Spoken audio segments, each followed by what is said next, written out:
last decades, I would say that Latin America shows really a spectacular increase of women in education, not only in primary education, secondary, but also in higher education.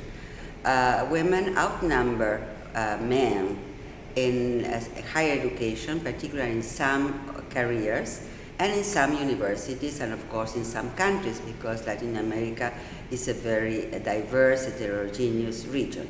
But the trend is that women are more and more entering all levels of education.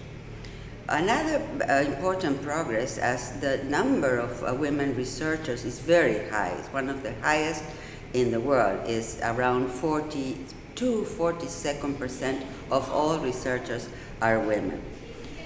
So in terms of numbers, I would say that women are showing that they really want to or have the opportunities and also want to enter education and also be involved in research, either in social sciences and also in the so-called hard sciences.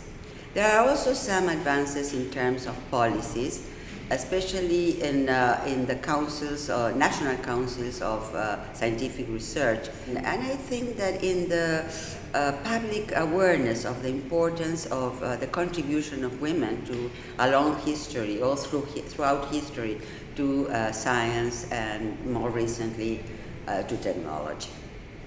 Well, I would say, as quoting Irina Bokova, the director of UNESCO, that equality is not a game of numbers.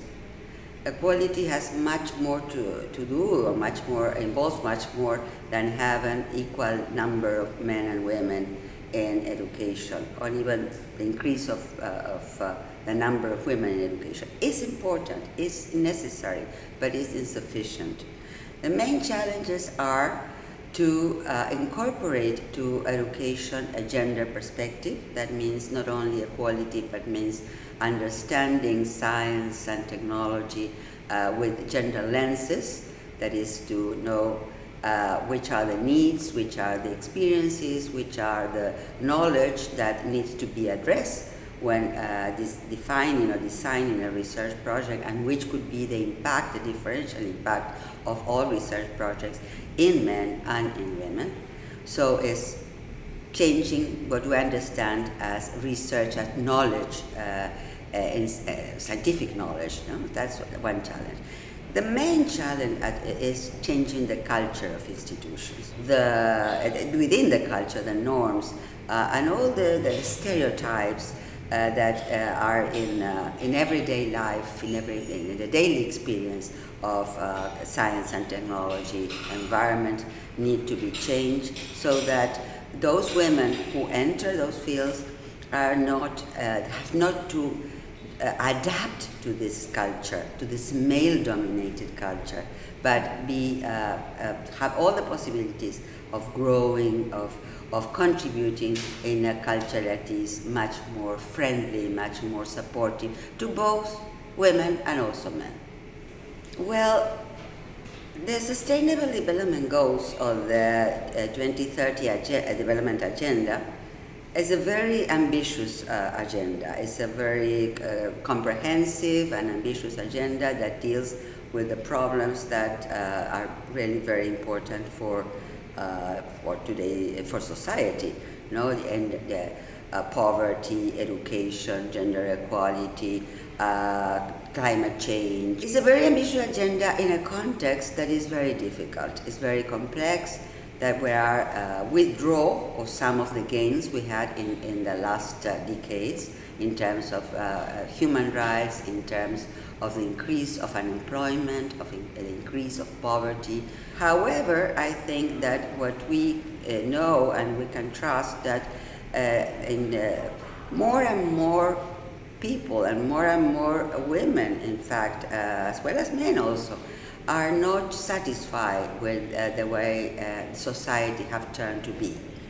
And there are more mobilizations of women, for instance, women struggling against sexual harassment, against violence against women, but also for education and also for human rights. I mean, in this context, in this particular context, I think that higher education plays a very important role. First, because if more people have the possibilities to have access to higher education, they will have the tools for producing knowledge and producing proposals for that future that we envision. And also because today the future of higher education is in debate. So we're, in all countries there is an ongoing debate on what kind of higher education we need to train or to educate the citizens that will not feed, because we don't feed, that will be active participants in the creation of the sustainable development and fair society that the agenda is promising.